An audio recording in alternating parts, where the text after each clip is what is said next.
दोस्तों, नमस्कार। स्वागत है आप सभी का हमारे YouTube चैनल साक्षी एजुकेशन पर। आज हम आप सबके साथ एक बहुत ही महत्वपूर्ण टॉपिक लेकर आए हुए हैं, जिसका नाम है खाद्य परिरक्षण एवं संग्रह। पसंद आए तो लाइक, शेयर एवं सब्सक्राइब करिएगा, जिससे हम आपके लिए और ऐसे क्वेश्चन लाते रहेंगे। चलिए चलते हैं अपनी टॉपिक की तरफ। आइए देखते हैं। क्वेश्चन नंबर 1, दूध को चिपकाने के लिए इस्तेमाल किया जाने वाला समय और तापमान।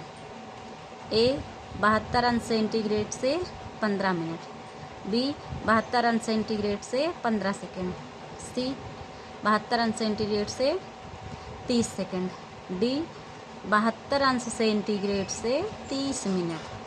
जिसका ये राइट आंसर हो जाएगा 72 अंश सेंटीग्रेड से 15 मिनट। आगे देखेंगे। दूध को चिपकाने पाश्चुरीकरण के लिए इस्तेमाल किया जाने वाला समय और तापमान 72 अंश सेंटीग्रेड प्रति 15 सेकेंड है। इस विधि में दूध को लगभग 15 सेकेंड तक 72 अंश सेंटीग्रेड तापमान पर गर्म किया जाता है और फिर तुरंत ही इसे ठंडा कर लिया जाता है। आजकल इस विधि का सर्वाधिक उपयोग यह विधि अधिक दूध का पाश्चुरीकरण करने के लिए उपयोगी है। आगे चलेंगे।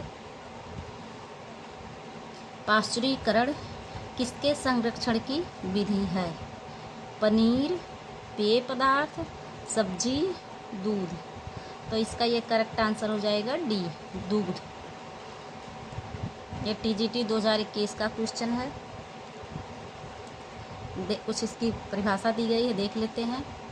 दूध या अन्य द्रव्य पदार्थों को निश्चित समय तथा निश्चित तापमान तक गर्म किया जाता है कि सभी प्रकार के रोगाणु नष्ट हो जाएं जो उसमें उपस्थित हैं। इसी को पाश्चुरीकरण कहते हैं।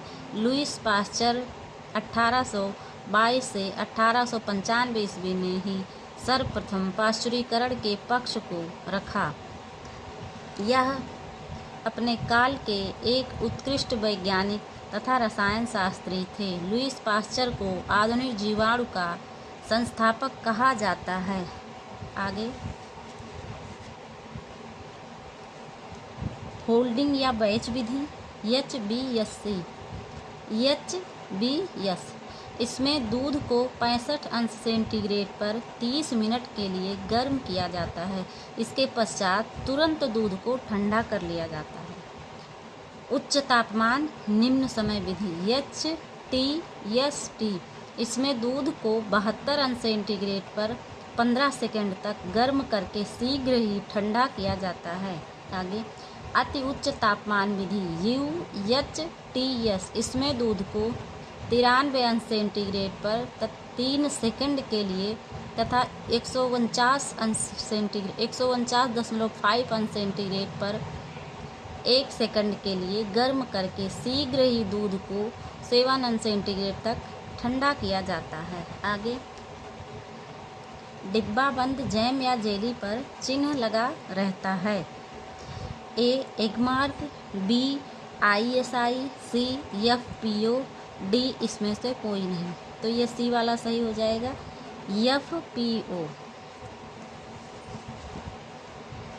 FPO भारत में बेचे जाने वाले सभी प्रसंस्कृत फल उत्पादों पर FPO चिन्ह अनिवार्य है, जैसे कि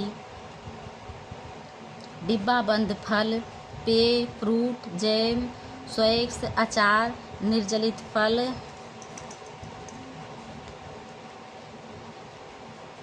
उत्पाद आदि। यह चिन्ह गारंटी देता है कि उत्पाद एक स्वच्छ एवं सुरक्षित वातावरण में निर्मित किया गया है। यह मानक फल उत्पाद आदेश कानून द्वारा 1955 से लागू किया गया है। एगमार्क यह एक प्रमाण चिन्ह है जो भारत में कृषि खाद्य उत्पादों पर लगाया जाता है। ISI यह चिन्ह भारतीय प्रमाणीकरण चिन्ह है। इसकी स्थापना 1955 में की गई थी। यह औद्योगिक उत्पादों के लिए जारी किया जाता है, जैसे इलेक्ट्रिक वस्तुएं, motor, cable, wire, heater, LPG cylinder आदि। आगे देखेंगे। दिए गए कूट से सही वाक्य का चयन कीजिए। वाक्य 1, घी, मक्खन, वनस्पति तेल, अंडा, मसाले एवं शहद जैसी सामग्री हेतु एगमार्क ग्रेडिंग स्वैच्छिक है। वाक्य नंबर 2, तंबाकू, अखरोट, बासमती चावल, प्याज, आलू के निर्यात हेतु एगमार्क ग्रेडिंग अनिवार्य है। तो इसमें ये दोनों 1 और ये 2 दोनों ही सही हैं। ये सी वाला, घी, मक्खन, वनस्पति तेल, आटा, मसाले एवं शहद जैसी सामग्री हेतु एगमार्क ग्रेडिंग स्वैच्छिक है, ये भी सही है। नंबर 2, तंबाकू, अखरोट, बासमती चावल, प्याज, आलू के निर्यात हेतु एगमार्क ग्रेडिंग अनिवार्य है, ये भी सही है। इस तरह से दोनों सही हैं। आगे देखेंगे। निम्न में से वाक्य 1, वाक्य 2 दोनों ही सही हैं। घी, मक्खन, वनस्पति तेल, आटा, मसाले एवं शहद जैसी सामग्री हेतु एगमार्क ग्रेडिंग स्वैच्छिक है।